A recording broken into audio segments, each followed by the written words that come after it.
Hallo miteinander, I'm Geshady6 and this is Metroid II Return of Samus. Last time we did lots of stuff and things. Yes, that is really the best way to describe the last episode because we really did a little bit of everything. Collecting items, killing Metroids. But despite all that, we're still not quite done with Sector 3. We've just collected 2 more missile pods, but there's still one more in this part of the labyrinth. There's also another optional suit upgrade lying around somewhere. Speaking of suit upgrades, last time I was really secretive about what the high jump boots do. Who would have thunk it? They make us jump about twice as high as we would normally. You might take a little bit to get used to the new jumping behavior of Samus. You just rise much faster, but your air control still is just as good as before, so should really only take you about a minute or 2 to get used to it. A good example for when the high jump boots are useful is coming right up. We have to make our way back over these regenerating blocks. This really isn't easy because they can regenerate right into you. You want to destroy some of these blocks, but also leave others so that you can still make the jumps. Not always easy to do it just the way you want it, just because of how wacky the wave beam moves. But we've made it through there decently quickly, so let us leave these ruins with another bomb jump. The wave beam, by the way, is another item that I've avoided talking about until now. It has a lot of advantages as a beam. It also has some disadvantages, but for the upcoming bits it will really come in handy for us. Before I can really demonstrate that, we're going to have to get outside first and make our way past the top of the Chozo ruins. Now, if you've been keeping track of where we've been going, we've really been moving in a circle throughout Sector 3. We've just really been stopping at the key points and being really efficient about our exploration. So when we're done with this, we should really be very close to the entrance of the area and we won't have to move all that much anymore. What you just saw was a blob thrower, by the way, an enemy that is really easily destroyed with the wave beam. With other beams you would have to shoot this enemy into the bulb that sometimes pops up, but with the wave beam you can just pierce that armor. Coming up is that last piece of equipment we've been missing, but unfortunately it is being guarded. If you've played Metroid Fusion, you might know this character. It is Arachnus, but this time it is the real thing, not an illegal bootleg created by the X. We only have to hit him with a few bombs and killing him gets us the Spring Ball. Even if the game doesn't have the courtesy to tell us what it is the Spring Ball. What does it do? Well, it makes you jump in Morph Ball mode. No tricks, no bombs, no nothing. It's very useful, but it's considered pretty much the most optional item in the game. A lot of people just skip it altogether. The few instances where the Spring Ball saves you some time don't really add up to the amount of time it takes to get it and defeat Arachnus. But we have done everything in Sector 3. We can finally move on and hunt some more prey. Because that's what we do. We are hunters. Metroid Prime Hunters. You know, I have to mention that game right now because last episode I mentioned Metroid Prime as pretty much my favorite Metroid game. So I think it's only fair to mention my least favorite. Yes, I know. For most people it's simply that other Metroid game that they like least, but for me it's Metroid Prime Hunters.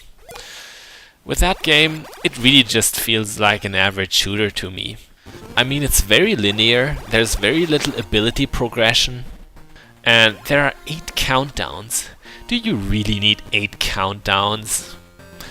Anyway, I really didn't get the Metroid feeling from that game, so I'd say it's not terrible at all, but it just didn't hit the spot. But enough with that tangent.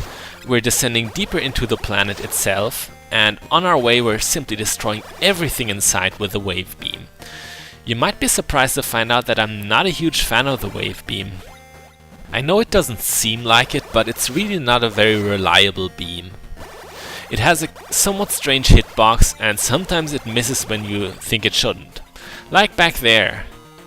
Oh well, maybe we will stumble upon a different beam that I prefer to the wave beam soon. And that's even very likely because the upcoming sector, Sector 4, is arguably the biggest area in the whole game. It houses 10 whole Metroids, most of them Gamma Metroids even, and it also has more ruins, obviously. It can clearly be divided into two halves. One of them is a big Metroid nest, an underground cave, and the other is the said ruins area. Now the intersection between those two areas is coming right up, there. If we go to the right here, we will find the main Metroid population. But if we keep going up, we will go to the ruins. And that's where we want to go first, because we're still ill-equipped to go more Metroid hunting. It's just a sensible thing to do to arm ourselves now for the tough fights that are coming in. Now you might remember that before I really wasn't all that concerned about our missile reserve, and you will find out why. No, it doesn't have anything to do with these enemies. The wasp like Yume don't drop missiles, they only drop health. You could farm them, but I really don't recommend it. What will help us replenish our missiles is down here, a hidden refill. And as you can see, we have 170 missiles. That means we have not missed any of them. Now that enemy that we just destroyed is called Gravit. They're true masters of stealth, experts at hiding in plain sight. Unfortunately for them, the wave beam ignores their shielding, completely cheesing them. And once again, the game is trying to make me look like a liar when I'm saying that I don't like the wave beam all that much. If I use another beam, I'm usually skipping these enemies because they're just kind of annoying to fight. Coming up in a few seconds is something you should really be looking forward to. Pretty much the most amazing item in the game, the best new addition that Metroid 2 has given to the franchise, and one of the best tools hands down in my opinion. The Space Jump. With how great this thing is, they really should have called it like the Galaxy Jump or the Omniverse Jump. Really would have deserved a more pompous name that does this item justice. You will be able to find out what it does in a few seconds, and you will be very amazed at it. Well, as soon as we can dig ourselves out of this cave. It double jumps, it triple jumps, it quadruple jumps, it even quintuple jumps. Yes, the space jump gives you infinite hops. That is, if you've learned how to use it. The timing on that thing is not easy. You must hit the jump button again just after you've hit the apex of your jump. Just as you're about to start dropping. If you've been dropping for too long, it won't work anymore. I can do consecutive space jumps most of the time, but there may be occasions where I mess up. But enough about that. Hidden in this evil pit full of sentient sand is the first of 4 missile pods found in this sector. So if you do the math, that should bring us up to 210 missiles, which is quite a lot considering that 250 missiles is the maximum you can have in the game. So we're really getting close to getting a full stock. Going through this corridor, you must be noticing that there are a lot of enemies. It seems like they're guarding something, and yes they are. Hidden behind this door is another beam. It is a beam that I'll gladly swap for the wave beam. It is the Spacer. I'm not sure if this is perhaps another translation error, but maybe it was supposed to be the Spacer, because it covers a lot of space. Well, that's not its only strength. It's also decently powerful, a very straightforward beam. I like it. Just like the wave beam, it can go through solid walls, but it doesn't bypass shielding, so you will have to aim at some enemies. Well, looks like a mid-air ambush. Here's a perfect example for how crafty Metroid 2 can be. I mean, there are only so many different Metroids to fight, but if the terrain looks like this, it really makes a difference. Getting past these blocks is difficult enough without a Gamma Metroid knocking you back, but with one it really becomes a nuisance. The best hint that I can give you is use this block that I'm standing on right now, because it's less likely that you'll be thrown off of it, just because you're squeezed against the wall, but that Gamma Metroid is also history now.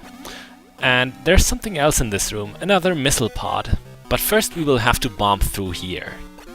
Now after we've picked up that missile pod, we can run into a very strange quirk that the game has.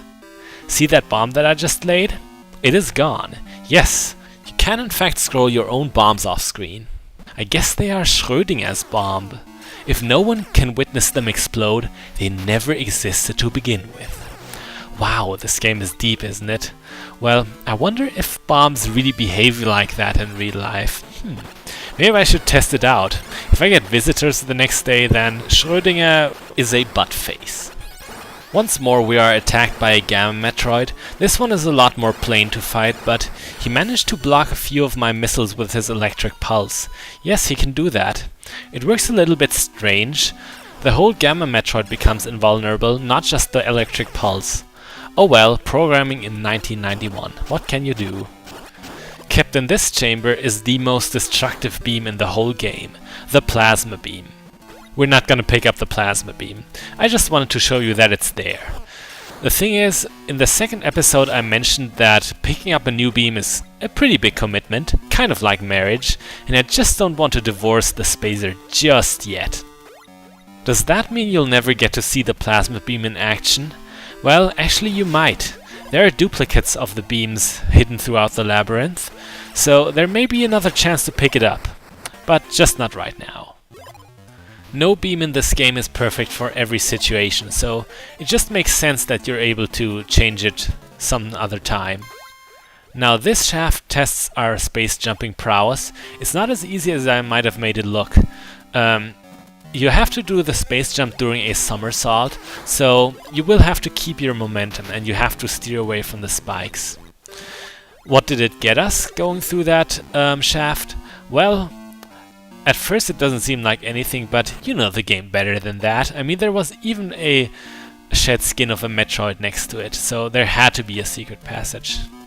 This one is hiding in Alpha Metroid, and this guy has good reason to hide, because he's got nothing on us.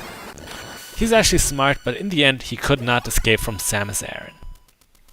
Well, our Metroid counter is down to 23 now, so this looks like a good spot to break the video. Well, after we've picked up this energy tank, we wouldn't want to leave something like that lying around. Goodness, it might be gone when we return. So, I'm Gesh86, this was Metroid 2, Return of Samus, and next time we'll get to see how complicated this game can be. Mazes in Metroid? No way! Bis bald!